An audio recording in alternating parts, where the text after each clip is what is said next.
Immanuel Kant's study in Königsberg was the birthplace of revolutionary ideas. Here, surrounded by towering stacks of books and flickering candlelight, he meticulously organized human knowledge into systematic categories. The philosopher's daily routine, waking at 5 a.m. precisely, mirrored his belief in structured thought. His handwritten drafts of Critique of Pure Reason show ink smudges from intense contemplation, revealing how 18th-century science demanded rigorous mental discipline before becoming wisdom. In this pivotal scene, Kant's quill pauses mid-sentence as he formulates his groundbreaking distinction between a priori and empirical knowledge. The manuscript page shows diagrams classifying types of cognition, analytic versus synthetic judgments.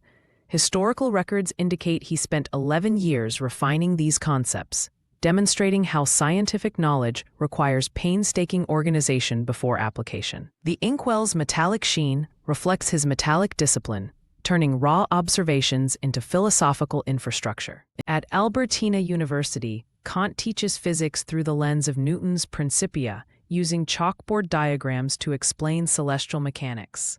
His lecture notes, recently digitized by Berlin Archives, show how he framed science as knowledge organized by causal laws.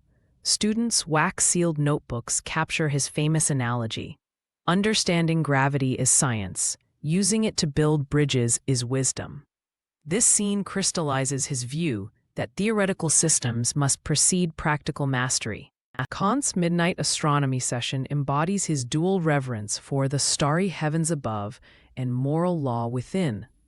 Through his brass telescope, a 1785 artifact preserved in Kaliningrad Museum, he observes Jupiter's moons while scribbling equations.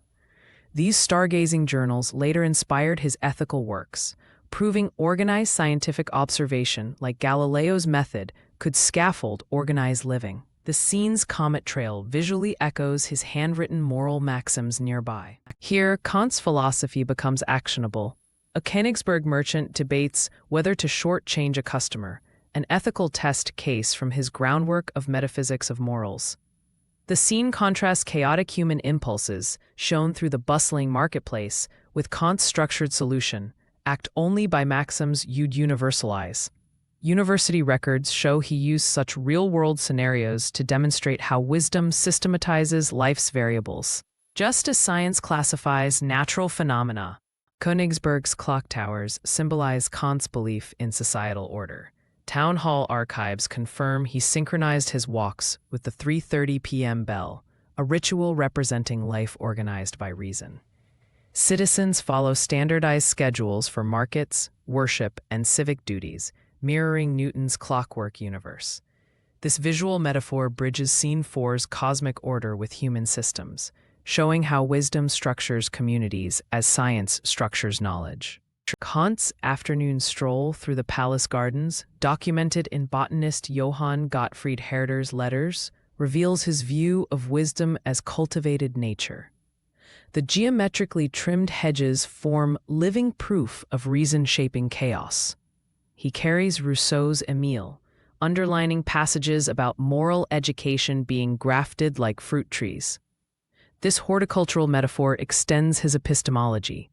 Just as gardeners organize plants, wisdom organizes human potential. This intellectual duel with Scottish philosopher David Hume, reconstructed from Kant's correspondence, pits empiricism against rationalism. The chessboard between them represents competing knowledge systems: Hume's scattered observations versus Kant's structured categories. University debate records show Kant arguing that without organization, experience remains blind, just as chess requires rules to transform moves into strategy. The scene's tension mirrors modern AI's struggle to systematize unstructured data. Age 74, Kant surveys his published works, 22 volumes now housed in the Russian State Library. His finger rests on Critique of Judgment, completing his trilogy organizing human faculties: knowledge, science, ethics, wisdom, and aesthetics. Medical records show his rigid schedule never faltered, proving his maxim that organization conquers chaos. The shelved books form a visual encyclopedia, demonstrating how lifelong system building culminates in wisdom. The finale unites Kant's twin pillars. A floating parchment of his quote dissolves into star constellations from scene 4, symbolizing science and wisdom's interdependence. Modern astrophysics confirms his insight. The same mathematics governing galaxies, organize knowledge, also enables space missions, organize life. The camera pulls back to reveal Königsberg's skyline, where clock towers keep perfect time beneath the Milky Way, embodying his vision of cosmic and civic order harmonized.